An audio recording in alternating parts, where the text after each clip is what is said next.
ಅಪ್ಪನ ಜೊತೆ ಸೇರಿ ಕನ್ಯಾದಾನ ಮಾಡಬೇಕು ಅಂತ ಎಷ್ಟೋ ದೇವರಿಗೆ ಹರಕೆ ಹೊತ್ತಿದಾರಮ್ಮ. ಹೌದಾ?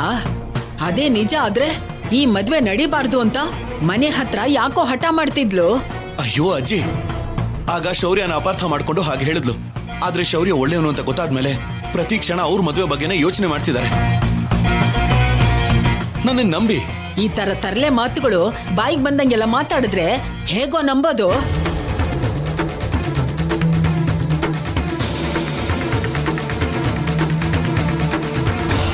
ಅವಳು ಹೇಳಿರೋ ಮಾತು ಕೇಳ್ಕೊಂಡು ಇಲ್ಲಿಗೆ ಬರೋದಲ್ವೋ?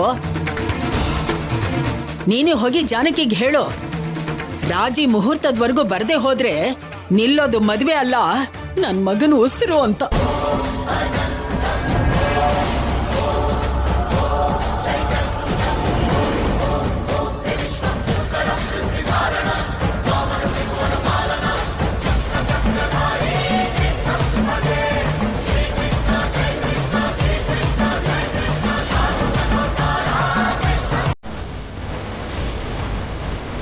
ನೀವು ಮಾಡಿರೋ ಕೆಲ್ಸಕ್ಕೆ ಮರ್ಯಾದೆನೋ ಪ್ರಾಣನೋ ಅಂತ ಯೋಚನೆ ಮಾಡ್ಕೊಂಡು ಕೂತಿದ್ದಾನೆ ಇವನು.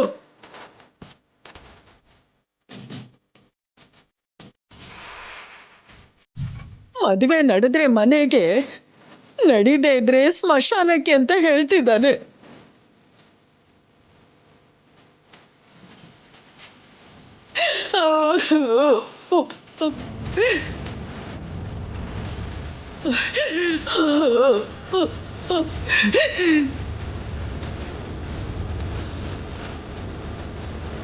ಹೋಗು, ಅವಳಿಗೆ ಹೇಳು, ಹೋಗೋ. ಮಾವ, ನೀವಿಂತ ನಿರ್ಧಾರ ಯಾಕೆ ತಗೋತಿದ್ದೀರಾ ಮಾವ? ಮಾವ, ದಯವಿಟ್ಟು ಒಂದ್ಸಲ ನಾನು ಹೇಳೋದನ್ನ ಕೇಳಿ. ಬಾವನವ್ರೆ, ಮಾವ,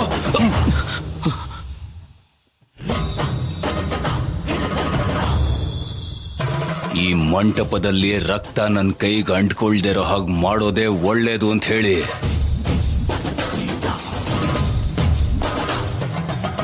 ಅದ್ ಹಾಗಲ್ಲ ಮಾವ, ದಯವಿಟ್ಟು ಒಂದ್ಸಲ ನಾನು ಹೇಳೋದನ್ನ ಕೇಳಿ.